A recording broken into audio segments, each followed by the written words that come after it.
लेकिन हम इस वक्त ग्राउंड पर मौजूद हैं। जी हिंदुस्तान सिर्फ और सिर्फ आपको ग्राउंड पर नजर आएगा।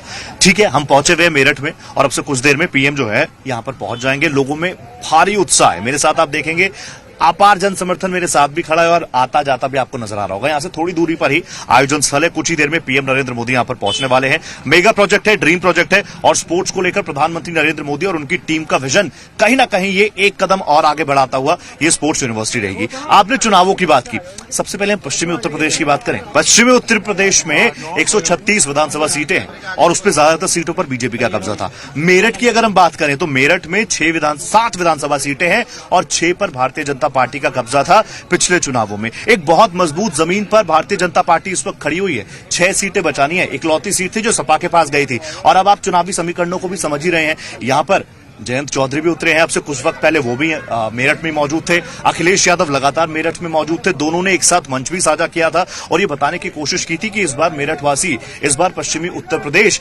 विपक्ष के साथ खड़ा है, सरकार के साथ नहीं खड़ा। क्यों? क्योंकि पश्चिमी उत्तर प्रदेश में एक बहुत बड़ा वोटर किसानों का था और किसान आंदोलन लंबे वक्त तक चला।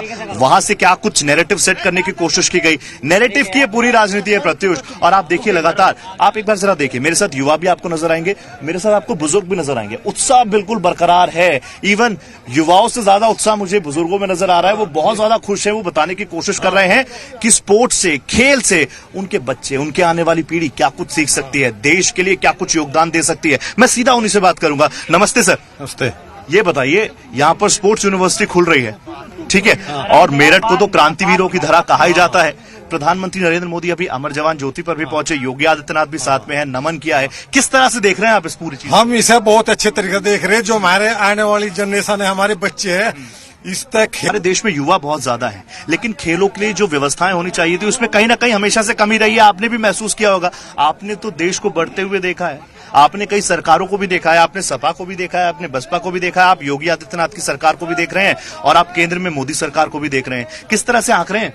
भाई साहब, हिंदुस्तान में विकास कर सका तो बीजेपी सरकार और योगी। बड़ा अनुभव होगा। हाँ, फायदे तो सारा है ही कि हम पश्चिमी उत्तर प्रदेश में है, किसानों की बड़ी बेल्ट यहां पर है और दिल्ली में हम लोग मौजूद थे। हमने देखा लंबे वक्त तक, लगभग 1 साल तक किसान आंदोलन चला। वहां से भी एक नैरेटिव सेट करने की कोशिश की गई कि देखिए ये सरकार किसानों की नहीं सुन रही। पश्चिमी उत्तर प्रदेश बेल्ट में हम मौजूद हैं। आप में से कोई किसान है क्या? किसान हम किसान है। अच्छा, किसान है तो ये महत्वपूर्ण बात पहले बताइए ना। आप किसान हैं, आप ये बिल्कुल। और उन्हीं उम्मीदों के साथ अनुराग, आप देखिए इतना अपार जन सैलाब यहाँ पर पहुंचा है प्रधानमंत्री नरेंद्र मोदी को सुनने के लिए, योगी आदित्यनाथ को सुनने के लिए। पिछले 3 घंटों से ऐसा वक्त नहीं गया जब यहां से जन सैलाब जाता हुआ नजर मुझे ना आया हो। आप देखिए, आप ये जन सैलाब देखिए, जहां तक आप नजरें घुमाएंगे आपको सिर्फ और सिर्फ जन सैलाब नजर आएगा। इन लोगों से मैं ऑन कैमरा भी बात कर रहा हूं, ऑफ कैमरा भी बात कर रहा हूं। ये लोग इतने जागरूक मुझे नजर आ रहे हैं। ये बता रहे हैं कि कितनी जरूरत थी स्पोर्ट्स कॉम्प्लेक्स की, कितनी जरूरत थी स्पोर्ट्स यूनिवर्सिटीज की, कितनी जरूरत थी हमारे देश को।